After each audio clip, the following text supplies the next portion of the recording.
Folks, hello again. In recent months, China appeared to soften its language when it came to dealing with the West.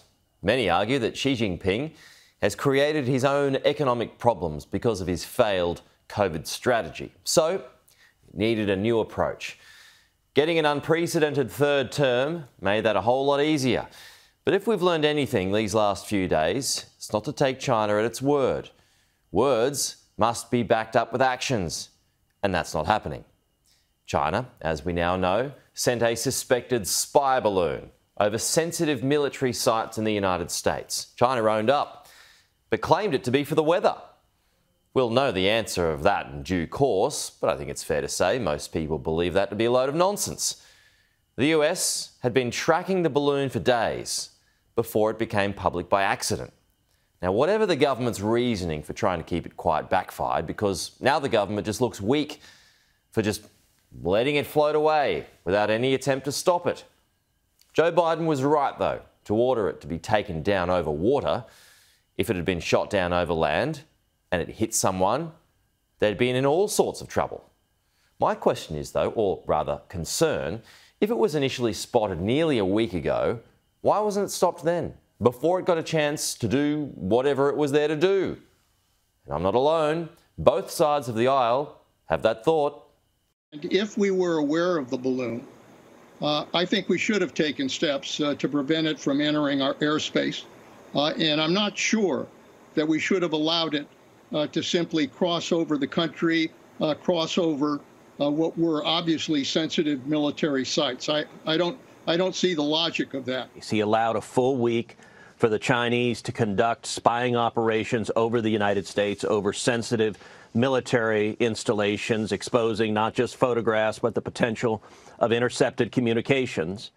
What this has done is shine a light on China and its real intentions. Despite that softening tone, this shows it has no interest in playing nice. It's a warning not to be seduced by that change in rhetoric. But at least some officials haven't taken the bait. Take the General of the American Air Force, for starters. Last week, in a memo leaked to NBC, General Mike Minihan shared some private thoughts to the officers he commands that the US would be at war with China in 2 years, and he told them to get ready. The memo read, "I hope I am wrong. My gut tells me we will fight in 2025. He argues both Taiwan and the US will have elections in 2024, and therefore the US will be distracted. So Xi Jinping will have an opportunity to move on Taiwan, which has always been part of the president's eventual plan. Next week, my latest documentary airs on China. It's called Are We Ready for War? I think 2025 is too soon. People I spoke to in Taiwan seem to agree 2027 is a more realistic time frame. It's the end of Xi Jinping's third term, and he'll want something significant to show for it. Either way, you get a sense from a lot of people in the know that this is an outcome that will happen, at least at some point down the track. Here's a sneak peek at that promo. We are very concerned China might start a full-scale war against Taiwan. I'm in Taiwan to find out how close we really are to war. This is a national challenge, probably more profound than at any time since Federation. I think our freedom will be taken away. Australia could be the next target. Are we ready for war? Sky News investigates February 15.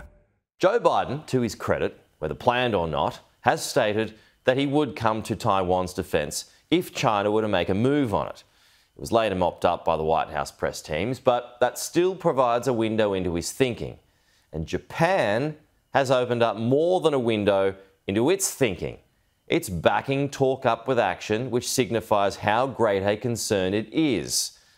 Japan is upping its defence budget massively to now have the world's third biggest defence spend after China and the United States. And most interestingly, the US is now overhauling its Marines on Japan's Okinawa Islands. Japan and the US together want to reinforce the islands around the East China Sea and the Western Pacific. The US plans to build and rotate formations of rapid response regiments of roughly 2,000 men and women who will also be equipped with powerful anti-ship weaponry. The units are likely to be stationed off Okinawa to smaller islands, about 160 kilometres from Taiwan. See what's going on here? So while China moves its assets, so does the West. Thanks for watching. To support this channel, please like and subscribe below, and I'll see you for more next week.